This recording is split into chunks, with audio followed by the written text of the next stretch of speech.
வைதேகி காத்திருந்தால் படம். கவுண்டமணி ஒரு மேண்டில் லைட்டை வச்சு ரிப்பேர் பண்ணிட்டு இருப்பாரு. அங்க வர செந்தில், ஆனா என்னென்னது அப்படின்னு கேட்பாரு. அடே இதான் மேண்டில், இதுலதான் லைட் எரியும் என்பார் கவுண்டமணி. உடனே அதை செந்தில் கையாலேயே நசுக்கி, இதுல எப்படின்னா லைட் எரியும் அப்படின்னு நொறுக்கிடுவாரு.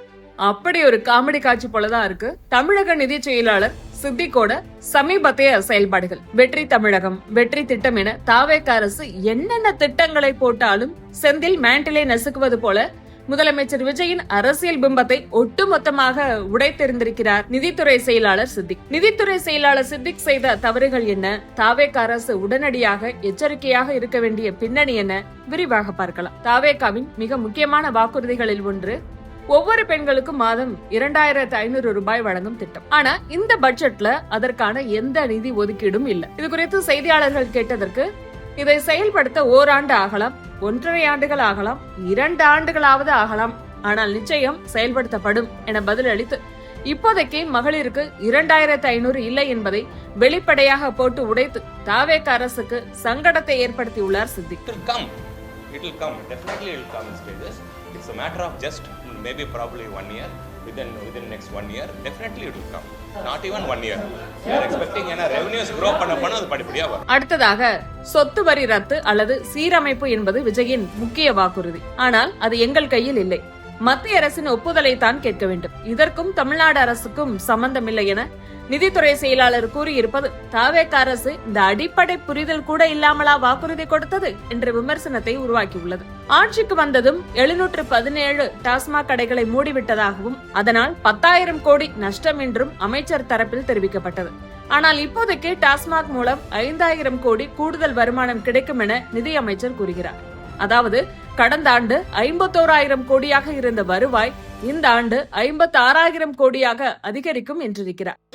We are expecting on alcohol both from VAT and excise duty 55,962 crores. 56,000 வச்சுக்கலாம் ரவுண்டா 56,000 crores we are expecting. Last year was 51,000 crores. கடைகளை மூடிய பிறகு எப்படி 5,000 கோடி ரூபாய் கூடுதல் வருமானம் வரும்? முதலமைச்சர் விஜயின் போதை எதிர்ப்பு பிரச்சாரத்திற்கே முரணாக அமைந்திருக்கிறது சித்திக்கின் இந்த வழிகாட்டல்கள்.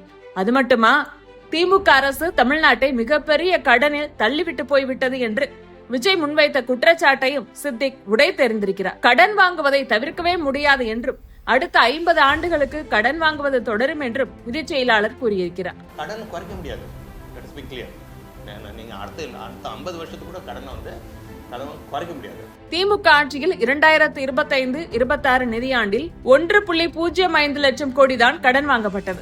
ஆனால் தாவேக ஆட்சியில் 2026-27 நிதியாண்டில் 1.22 லட்சம் கோடி கடன் வாங்கப்படும் என்றும் அது தவிர்க்க முடியாதது என்றும் தெரிவித்திருக்கிறார். நிதி சுமையை குறைக்க போகிறோம் என வாக்குறுதி அளித்து ஆட்சிக்கு வந்துவிட்டு ஆண்டுக்கு திமுகவை விட அதிகமான கடனை தாவேக அரசு வாங்குவது காலத்தின் கட்டாயம் என நிதி செயலாளர் சொல்லியிருப்பது முதலமைச்சர் விஜயின் அரசியல் நிலைப்பாட்டையே கடுமையான விமர்சனத்திற்கு உள்ளாக்கும் என்பதை கூடவா அவர் உணரவில்லை? அரசின் பிரதான கடமையே சேவை செய்வதுதான்.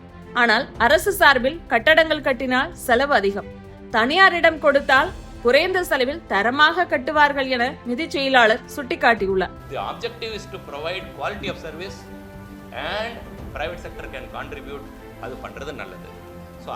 சேவை செய்ய வேண்டிய அரசே கட்டடங்களை உருவாக்க தேவையில்லை என்ற இவருடைய கருத்துக்கள் அரசின் பொறுப்பை தனியாருக்கு தாரை வார்ப்பதாக மாறியுள்ளது.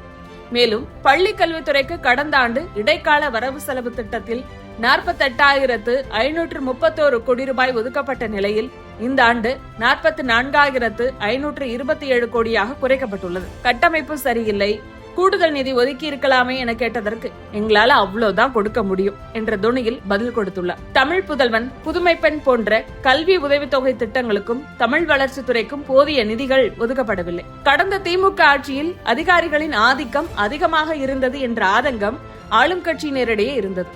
அப்படி ஆட்சியை வழிநடத்தியதாக சொல்லப்பட்ட உதயகுமாரின் செல்ல பிள்ளைதான் இந்த சித்திக் என்கிறார்கள் கோட்டை வட்டாரத்தை. இன்றைய தாவேக ஆட்சியில் நிதி செயலாளர் சித்திக்கின் அதிரடி பதில்களும் தனியாருக்கு சாதகமான அணுகுமுறைகளும் நிதானமற்ற விளக்கங்களும் முதலமைச்சர் விஜயின் அரசியல் பிம்பத்தை கடுமையாக சிதைத்து வருகின்றன. தாவேக அரசு இந்த நிர்வாக சிக்கல்களாலும் அதிகாரியின் தவறான வழிகாட்டுதலாலும் திணறி வருவதை எதிர்க்கட்சியான திமுக உள்ளூர ரசித்துக் கொண்டிருக்கிறது.